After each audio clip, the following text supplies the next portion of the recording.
Girl Scouts, my name's Molly. I'm the Program Director at Girl Scouts of Virginia Skyline Council, and today we're going to earn our fun patch for Plant a Garden, and I'm going to take you on a quick tour of my backyard garden and then show you how to plant some seeds of your own. So let's take a look. Alright, so I've got a little backyard garden that I started about 3 years ago. So I'm still kind of new to the gardening process, but it's so much fun and I wanted to show you what I've got and encourage you to start your own. So you came at a really good time. These are my poppy flowers, which I planted last year, but I only got one flower. So I learned a lot. You'll find that gardening sometimes is a process and you have to learn things every year, but I think they're so pretty. They're just beautiful flowers, and they're super tall, so I don't know if you can tell, but they're nice and tall. And the fun thing about poppies is the inside, let me show you. The inside is this seed pod, and when the flower dies, so this one's already had the petals fall off. When the flower dies, let's see if we can get it to focus on that. The seed pod, it's just full of seeds, tons of them. And actually, I told you I only had one poppy last year. I saved the seed pod. If you save it and dry it out, you can use those to plant more flowers, and that's actually where all of these came from one single poppy seed pod. Super, super cool. So, fun fact about poppies. Some poppy seeds are also edible, so if you ever have like a poppy seed muffin or anything like that, those are from edible poppy seeds. Not all of them though, so don't just go eating them willy-nilly. Alright, so this is my backyard garden. It's pretty small. It's not super big. I've just got as much in here as I can fit. So over on this side, we've got in our cages, we've got tomato plants. And the vast majority of what you see, I started from seed. So it's still relatively small.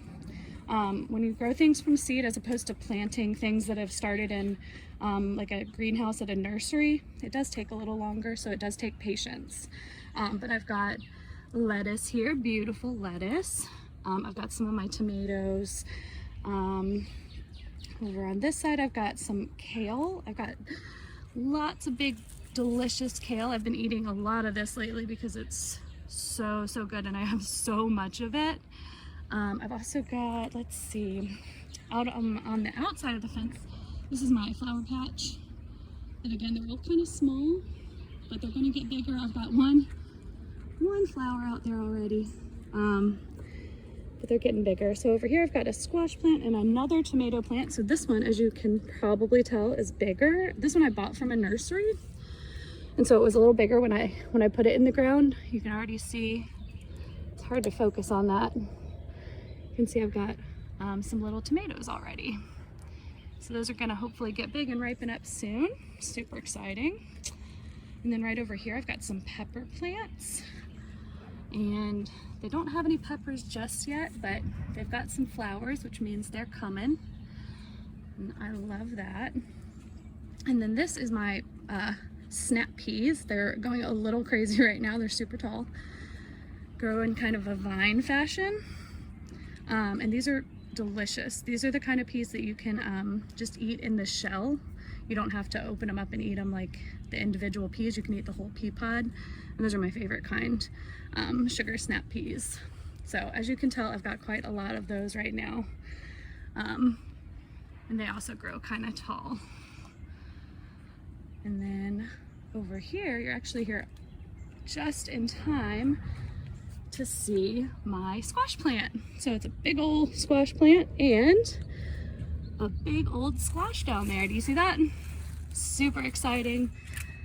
Squash is one of my favorite things to grow because it's fairly easy and so satisfying. You can see, not only do I have that one big one, I've got a bunch of little baby squashes coming along over on this side. So I'm gonna have so much squash soon. And hopefully some zucchini as well, some of that green zucchini. And then growing up this trellis over here is cucumbers. Let me see, I know I have some teeny tiny baby cucumbers coming along. They're still really small. It's hard to focus on them with the camera even, they're so little.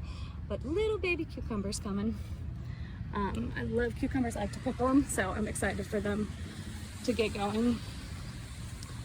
And then one thing I'm very excited about, over here I've got two plants that you'll see they look kind of similar to the squash plant, and that's because they're in the same family. These are going to be pumpkins. So this is going to be a pumpkin vine, and it's going to grow all the way down there, and I'm hoping I have some pumpkins that I can use in the fall. All right, and then last but not least, I'm going to show you this border on the outside. These plants, I've got a handful of them, are going to be zinnias, which is another type of flower, because I love growing flowers with my vegetables.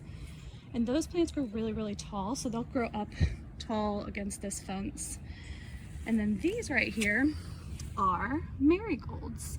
And I'm actually going to show you how to grow marigolds from seed, because that's what we're going to do together today. These are a great plant, and I'll tell you all about them in just a minute as well. So I hope you enjoyed my little garden tour. I'll show you one last thing. I've got here, this is my herbs. I've got a big old mint plant. It smells so good. I wish you could smell it. I've got chives right there. This is dill, which I told you I like cucumbers. I like making pickles, and dill is a flavor with those pickles. Down here I've got some cilantro, if you're the type of person who likes cilantro. And then a handful of others, so sage, which this is going to get really big. I started that from seed, oh man, probably back in March. So it takes a while to get big, but I'm very excited for that. And then a handful more flowers. This is where I had all my tulips, which are not growing right now because it's past their season. But I hope you enjoyed. That was so fun for me to show you my garden, and we're gonna get some marigolds planted. So if you have a planter, soil, seeds of your choice, we're gonna do marigolds, but you can plant whatever you'd like, and gloves if you'd like them. All right, so I've gathered all my supplies, and we're gonna plant our marigolds. But first I wanna share a little bit about why I plant marigolds and why I love them so much. So I've got my seed packet here. Not only are marigolds really, really pretty, I think, I love them. They smell pretty good, they're colorful, but there's a lot of other reasons to grow them, and things to think about when you plant your garden is not only what looks good and what's pretty, but what works well together. And marigolds are actually a really cool plant because they repel certain bugs that are bad for other plants. So they can kind of protect your tomato plants or your squash plants by repelling the bugs that would attack those plants, which is really cool. So they're good, and they're known as a companion plant for that reason. So that's great, awesome. They're also pretty easy to grow. They can tolerate a lot of heat, which is great here because it does get pretty hot. And they're not gonna die because of it being too hot or anything like that. They're pretty easy to grow and keep around and keep happy, which is great. And they also are really good pollinators, so things like bees really love them. And anytime you have a garden, you want to think about pollinators too, because not only are they great for flowers, and you want to support the protect the bees, not only for that, but because a lot of your plants are going to rely on pollinators, vegetable plants as well, to keep them alive and healthy. So keeping some flowers really close to your vegetables is super beneficial. So there's a lot of good reasons to keep them around, and so that's why I like marigolds. So again, we're going to take our seeds, and then we've got a couple options. So we have seed containers. This one's called a Jiffy Pot. It's made basically of like a papery material, and it actually can decompose. So the benefits of this is when you plant a seed in here, once it gets bigger, you can transfer this container essentially to the ground, and then it will decompose in there, and you don't have to, you're not wasting any material. So that's pretty cool. You also don't have to pull the plant out of the container, because sometimes that can be tricky to do without damaging the plant. I've also got this, it's a seed tray, so you can plant 4 in there. They sell these in most any hardware store or nursery. They are made of plastic, so I like to reuse these for as long as I possibly can. You don't want to dispose of them. You want to be recycling or reusing. So I actually have a ton of these that I use all the time. And so these are great because you can grow a lot in one, and the sides are flimsy enough that they're not too hard to pull the plants out of when they're ready to put into the ground or transfer. And I actually wanted to show you this marigold. So you saw my bigger ones earlier. Those I had started probably in March as little seeds in small containers, and then slowly transferred them up into bigger ones like this one, and then slowly into the ground. And so they're pretty big. They're not nearly as big as they're gonna get in a few months, but this is one that I planted probably about a month ago. So you kind of can see how they grow, and once they get enough sunshine and water, they just get bigger much faster. And so this one I will probably be putting into the ground pretty soon. But we're gonna start with our seeds today. And I've also got my seed starting mix. So you can use just normal soil for this, but having a starter mix like this is really helpful because it's very, it's fine material, it's very loose, and it makes a nice home for your seeds to start. It also has a lot of, like, you know, the things that small plants want. So I'm just gonna scoop out some of that starter mix and show you. I'm gonna adjust my camera a little bit too, so you can see what I'm working on. All right, so I've got my starter mix. I'm gonna use this instead of my little seed tray. So I've got my seed starter mix, and it's super dry. I don't know how well you can see that, but it's pretty dry, so we're gonna have to add some water to that for sure. And so I'm gonna take my seed mix, and one thing that's great is most every seed, let's see, it's not gonna focus. Most every seed packet you buy is going to have some amount of instructions on it. Some have more than others, but just seeing, it'll tell you what it needs to grow, what it likes, how deep you should plant the seed, and generally about how long it takes for you to see results. So germination is right here. Germination means how long does it take it to turn from a seed to something growing up, so the little sprouts. So for marigolds, it's 4 to 10 days. So usually it's good to check it between that window just to make sure that it's germinating, and see if you need to do anything differently. And this also says to plant it 1/8 of an inch deep. Right? Yep. All right, so I'm gonna take my marigold seeds. I'm just gonna dump a few of them into my hands. And marigolds are another one like the poppies I was talking to you about earlier. The seeds come from the flower itself.